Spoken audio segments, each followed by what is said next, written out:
The answer to the question, will Israel experience a revival or restoration to God somehow before Christ returns, really turns on one's exegesis primarily of Romans chapter 11, verses 25 to 27. And most people in the Reformed tradition say that all Israel being saved refers to all believers, that Israel is being used typologically. But after all, in Romans 2,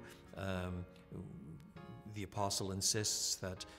the real circumcision is circumcision of the heart, and who is a real Jew, but it's the one who really does know God,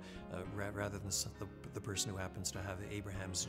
genes. And so if you follow that track all the way through to Romans 11, you might well come out with the conclusion that Romans 11 does not encourage you to think that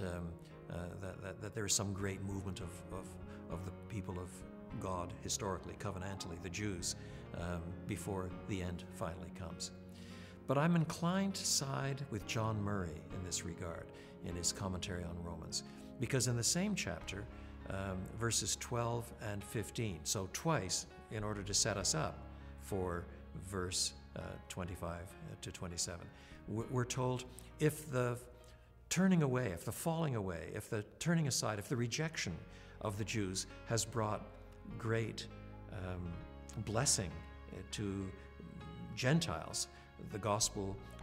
was rejected by many first century Jews in the synagogues, and so Paul and others moved out into the larger Gentile world, which meant that far more Gentiles were converted. If that's the case, then the apostle asks rhetorically, how much more blessing will come when the Israelites are actually brought in? And so it sounds as if there's a kind of pendulum swing one way or the other. And I think it's very difficult to take Israel in that context to refer to all the people of God in some sort of typological sense, because there is a contrast between Gentiles and Israel. So within that framework, chapter 11, verses 25 to 27, all Israel will be saved, looks like some kind of large swing toward the end that precipitates a time of great blessing and outreach, not only amongst Israel, but also amongst Gentiles. And I don't see any reason why that should not also be associated with a time of suffering and opposition and persecution too. In other words, how these things all play out, I really don't know.